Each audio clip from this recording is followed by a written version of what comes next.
best for which home? Yeah, of course. And Sunyamiye will always have an honorable mention because Sunyamiye has been holding us down before we knew our Caucasian shepherds and all those breeds. Yeah. Sunyamiye, you always, our G, our truest G, our truest G.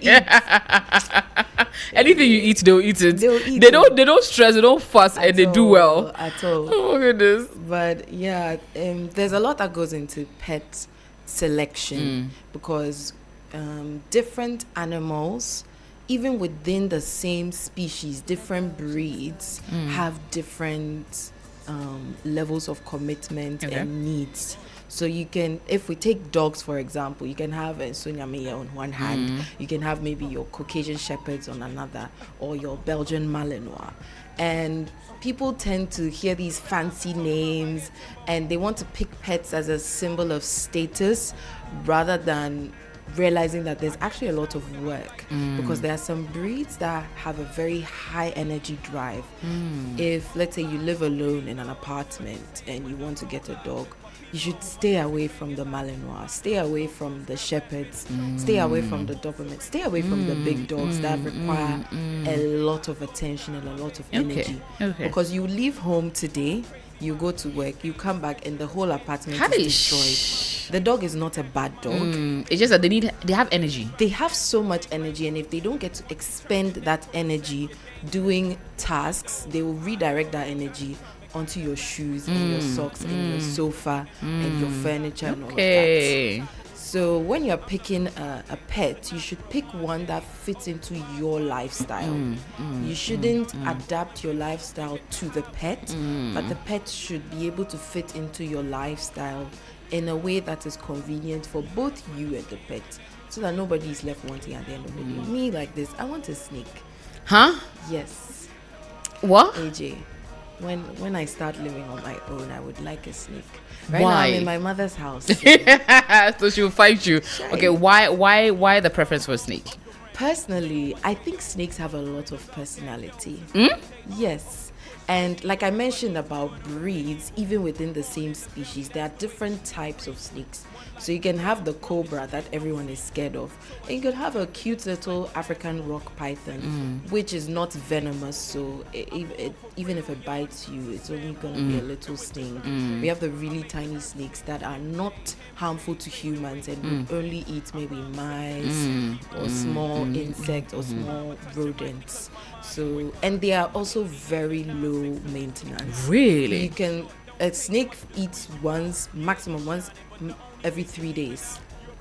Yeah, they don't eat a lot. They don't eat often because it takes a long time for them to even digest their food. And they are very sedentary animals. You can leave a snake and you come back and you meet it. You come back and you meet it and he's okay with you and he's happy. And they can develop a lot of personalities. Really? Yes. So I would have never thought that snakes have personalities. They do. There's a snake profile I follow on Instagram.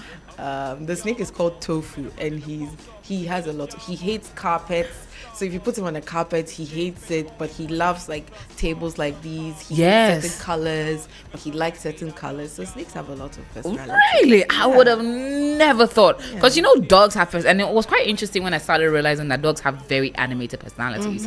Because you would have maybe a dog would our home dogs would give birth, and each little puppy had they were relatively different from the other one, and you realize that these little regrets actually have a lot of personality, and they can do whatever they want whenever they want, and it was quite interesting to see as I grew up. Yeah, it's really true. You can have a dog that is so calm, he doesn't want anyone to even touch him. And then you have dogs that are more people friendly. Even my dogs, I have 2 dogs at home right now, and one of them loves people. He loves to meet other animals, but the other one, he's very shy. It rained today. I can put both of them out.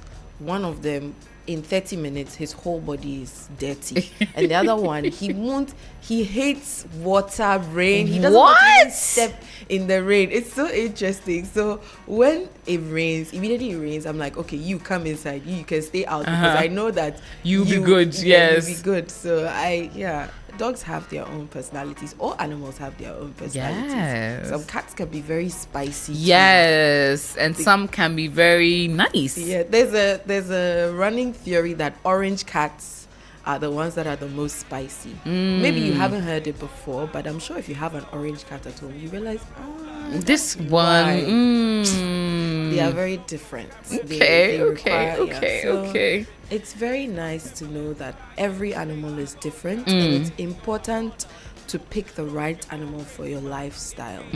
Don't think about, my friend, would they say that I don't have money because I have Ensunyamiye? Ensunyamiye is the one that will fit into your lifestyle. Yes. You don't want to go and get a dog and then Oh, in the that's morning, a cute dog. Okay, we'll get into the different kinds of dog breeds shortly, but what are some of the biggest, so beyond the space you have, what are some of the other big factors you should consider before getting a pet? Of course, so your lifestyle is very important, like I mentioned, and also the time that you would have to dedicate towards your dog. Money is another factor that people like to ignore, and it's not to sound classist, but really different pets, different budgets. Yes, I realize that the hard way. Look at your pockets before you wake up in the morning. Then you and your dog have You say you want eaten. a Shih Tzu. You don't know what the kind of price that comes with that. No. Okay. So Now, coming to the realities. So you stated clearly about finances. What are some of the financial obligations as a pet owner that you must consider beyond their feeding? Okay, so beyond their feeding, so feeding is one. You also have to consider veterinary care. It's very important, and most of the time it happens that you may have an emergency. It's like you have a car, your car is driving perfectly fine, you think that all you have to spend money on is fuel, and then one day the car just stops moving, and then you have to find a way to cater for whatever expense that might come up in the moment. So for dogs, some of those expenses might be veterinary care. For most pet owners too, you need to really invest in obedience training. Okay. Yes. What is that? So obedience training is, I have a dog. I need to make sure that my dog fits into my lifestyle and that my dog can listen to me. Obedience, listen to whatever I say. If I tell my dog to sit, my dog should be able to sit. If I tell my dog don't go after that person, my dog should be able to listen to me. And a common misconception about obedience training, people think that it's the dog is bad, so you need to train the animal, but sometimes it's the human beings as well. You need to know how to communicate with your animal to make sure that your animal listens to you and your animal sees you as the head of the home, the alpha. Your animal should be able to realize that you are the leader and what you say goes. So that's also one thing that pet owners should really take What into kinds account. of pets are easier to train? Easier to train, I would say the terriers. Like if you have a Boston Terrier, the terrier dog breeds are generally easier to train.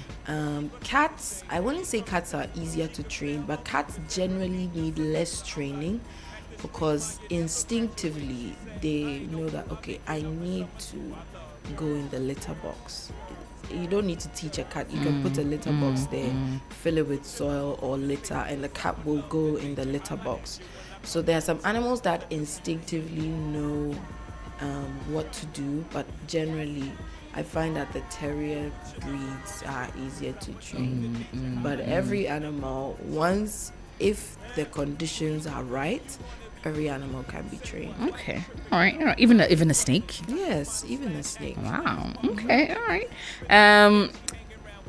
Daily care routines. Too many times people don't factor in the daily care beyond just feeding them each day. Are there other things you need to factor in for a dog or for any kind of pet? Yes, some people don't even change their dog's water every day. Wow. Yeah, you need to change their water, especially if you put the water down in a bowl for them, which is fine. But water that has been sitting for more than 12 hours, you need to change it out. Yeah, unless there's some people with systems that can give their dog flowing water whenever they need it. I have a friend, it's mostly rabbits that use that kind of system, but he's trained his Shih Tzus to drink from a ball system. So it's like a spout, and then there's a ball at the tip. So whenever their tongue touches it, it moves then and water flows. Exactly.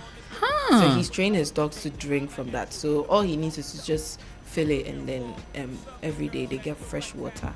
That's amazing. But yeah, so you need to change your dog's water every day. It's a non-negotiable. Change it, refill it. And Sunyamiye needs water. Thank you.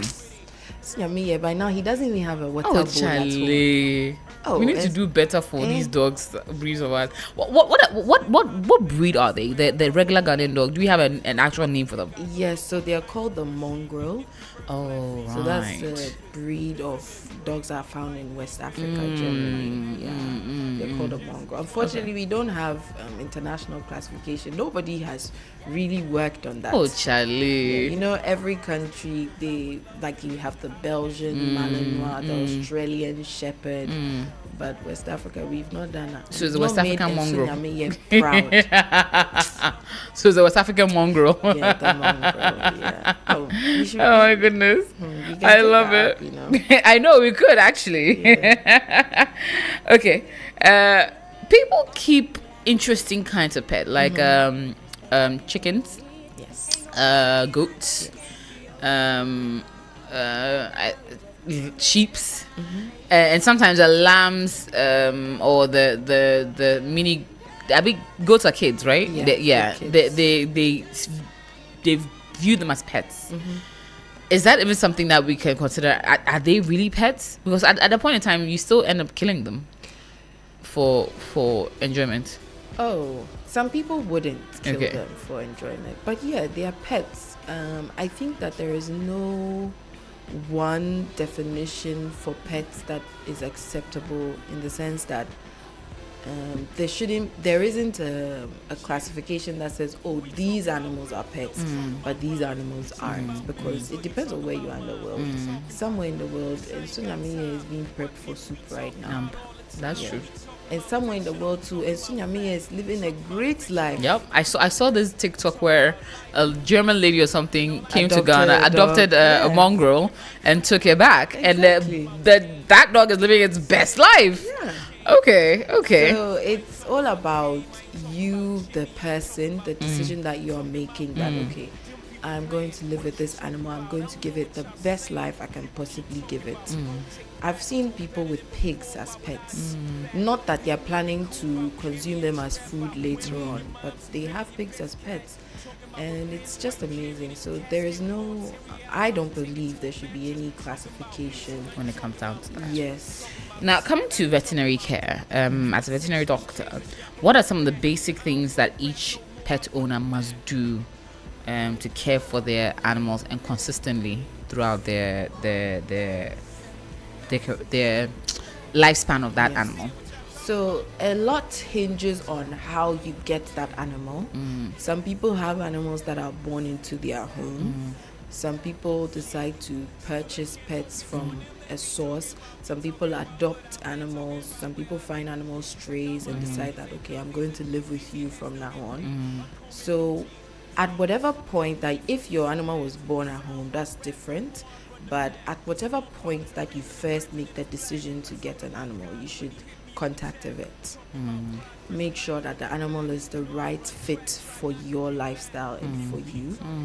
After you contact the vet would let you know that, okay, per this animal, you would need to vaccinate immediately you bring it. Or if you are buying a pet, it's advisable that the person you are getting the pet from As well, their vaccinations should get the vaccinations done before you bring a pet into your home. Especially, for example, if you want to get a puppy from somebody, you are bringing the puppy from a different environment into a new one.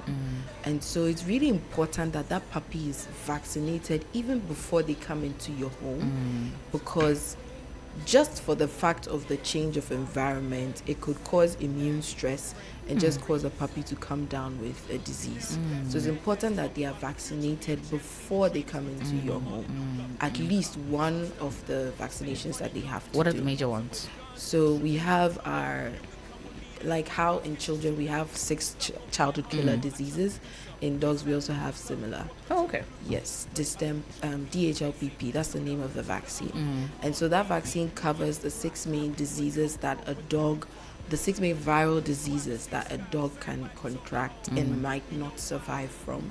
And those diseases are heavy killers. One of them is parvovirus. I've had a few dogs that have had parvo. I didn't realize it was an actual thing until a litter all contracted it. Yeah. It is a very, very infectious disease. We even have parvo season, like in December, January. Almost all the cases we see have parvovirus. Wow. Yes. What is parvovirus? So it's a virus that affects the gastrointestinal system in dogs. So you tend to have them vomiting. It interrupts their mucosal lining, so they are not able to keep food down. They're not able to eat, and it causes hemorrhage in the intestinal system. Wow. So when they poop, they tend to poop a very, very liquid and bloody Consistency. And they're not able to eat. They're always vomiting. They're very lethargic. Yes. Yeah. Weak. They get very dehydrated, and it's a virus, so there is no cure. And without veterinary intervention, the chances of survival are very low. Yeah, we have medications that we give them at the vet to help their immune system, and then also keep them hydrated throughout the course of their recovery. But it is a very deadly disease, and it can be vaccinated against. So what is it in the air? Is it in homes? Like how do people contract it? So how do dogs contract it? Parvovirus is transmitted through stool. Okay. So the virus, if a dog has parvo and the dog goes potty, the virus is found in the stool. So if another dog interacts with it. Exactly. So the virus settles in the ground, and then if another dog comes and then maybe digs or just is in the environment and they ingest it, so it's transmitted through the fecal oral route. So if they ingest it and then there's sheds of the virus in there, then it enters their body, replicates inside, and then they come down with the infection. But it's mostly puppies that are very susceptible. To the older parvovirus. dogs or dogs that have been vaccinated are able to be overcome less susceptible. Yeah. Okay. So you have to do your regular vaccinations. Yes. On those elements. Yes. And then ensure that your dog is always, so it's like constant vaccination all throughout their. So for puppies, it's every 2 weeks until they are a certain age, and then after that, it's every year. Okay. And then for adults, it's every year. Okay. Cats too, we have vaccinations that we do for them, distemper and then rabies. Okay, amazing. Now, pet nutrition. So for certain dogs like the mongrels, I mean, they eat everything. Yes. But it's not every dog that eats everything. I mean, so like chocolate is even dangerous to certain dogs and stuff. So what are some of the things that we eat that we can't give our dogs? So one thing that a lot of people don't realize is that onions and garlic are very toxic to dogs. What? And cats. What? Yes. Onions and garlic. So you think you are feeding your dog your house food. You're not helping your dog, actually. So onions and garlic, stay away. Wow. For your dogs. Yes. Okay. It can be very toxic to them, especially in high or prolonged doses. So it's important to keep them away from onions and garlic. Yes. Another thing that is really toxic to dogs is xylitol. What's that? So xylitol is a sweetener that is found in chewing gum or like any minty toffee. Mostly they use xylitol. Chances are any chewing gum you buy on the street has xylitol in it. And it's very toxic to dogs. It causes extreme symptoms, like you'd have hemorrhage and all of that. So it's important to stay away. Another thing is people tend to use rat poison in their houses a lot for some reason. Because they want to prevent. Yeah, but you have and a the dog can eat it at any point. Oh my goodness! Any animal can eat it. Yes. Don't forget that. you have other animals at home, especially if you have other animals at home, you should avoid those kinds of poisonous ways of items. eradicating rodents. So those also cause a lot of hemorrhage. We have some animals coming in who have ingested a lot, and it becomes a very sad situation. Wow. Yeah. Wow. All right, there's a lot of things that I don't think people really acknowledge or realize that they're actually causing harm to their dogs. So recommended is always dog food. Yes, it's recommended. Some people think that, oh, I'm cooking my dog food. When you ask them the food they are cooking, they'll tell you, oh, rice and chicken. It's not a bad thing, but don't forget that there are a lot of nutrients and vitamins that are not found in rice and chicken. And over a prolonged time, your dog is actually losing out. So if you are going to make food at home for your dog, that's perfectly fine. But make sure you do the right research to make sure that all the nutrients that are supposed to be in the food are in the food. Maybe rice and chicken, and then a multivitamin booster as well can be helpful. Okay. Yeah. So always ensure that your dog has the right kind of vitamins. Yeah. All right.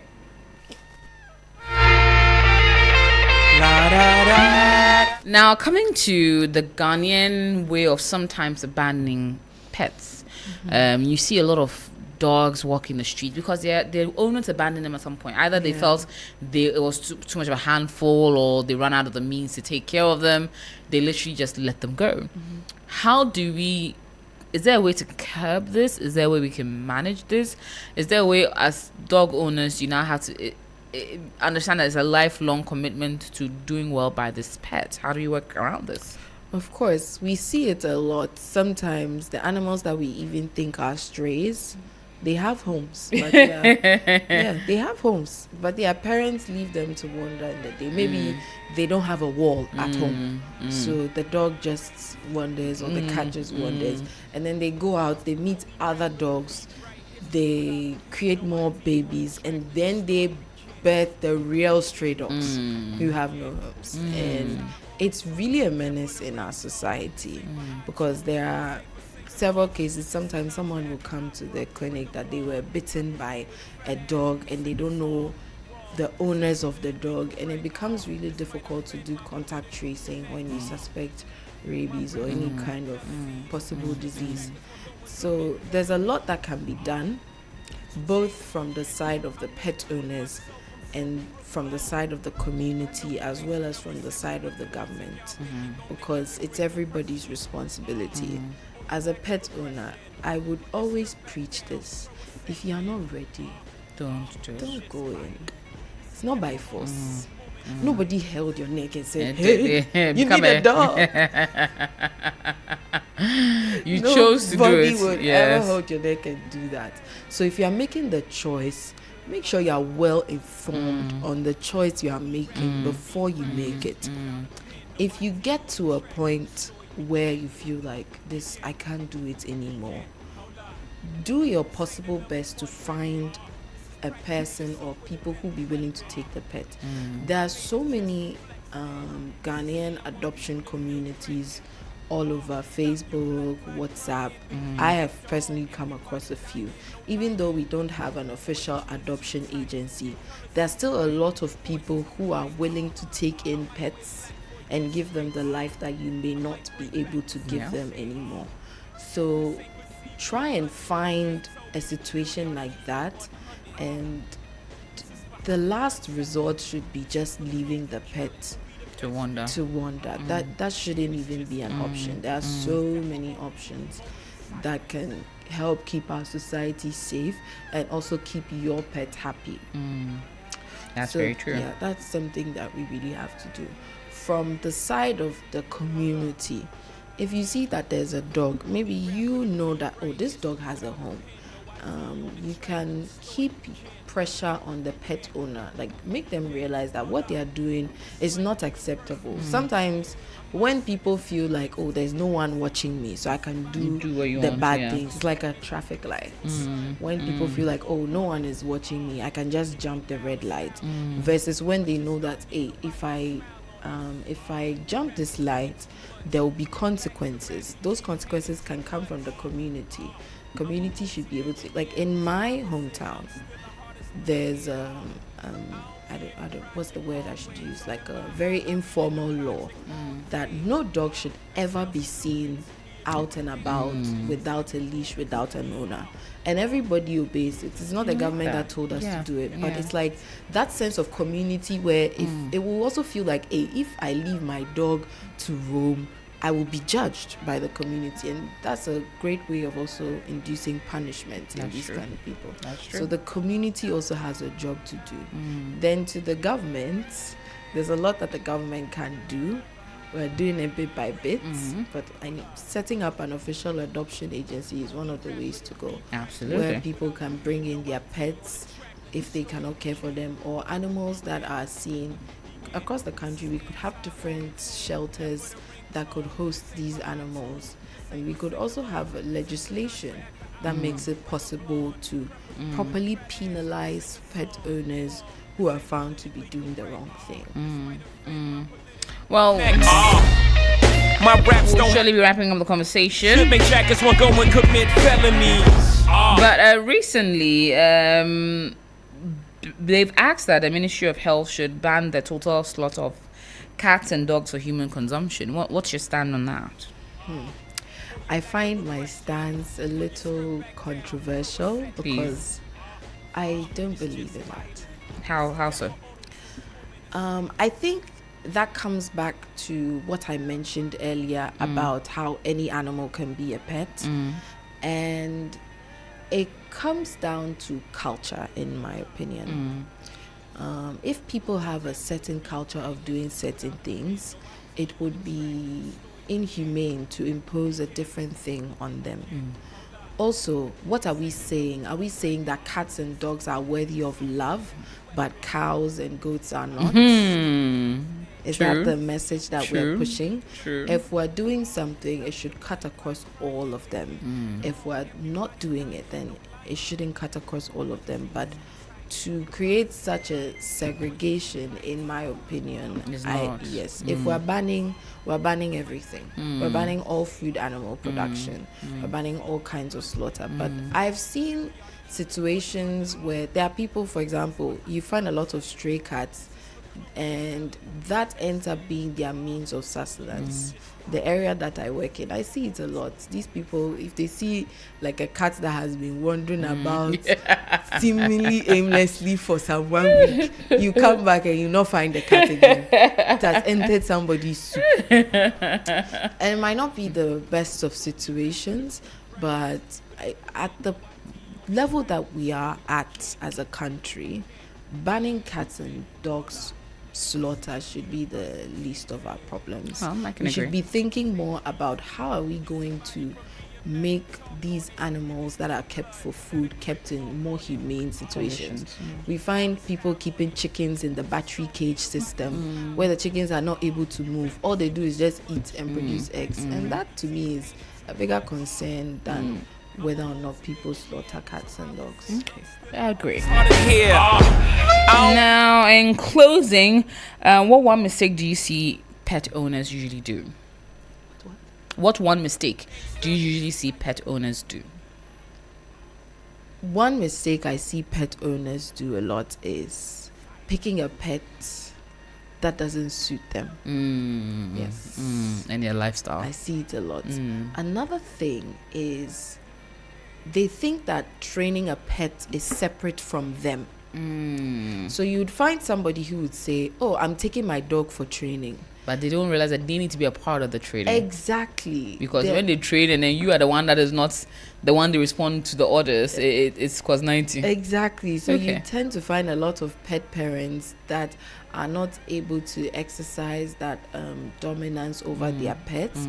And so they're like, the training didn't work. But they needed to be there for the training. You are the one who actually needs to be trained. There's a school of thought that says that we don't train animals, we only train the owners. The animals just get free treats along the way. I actually quite agree. All right, so if someone is listening now and is thinking of getting a pet, what is the biggest piece of advice you give that person? do your research.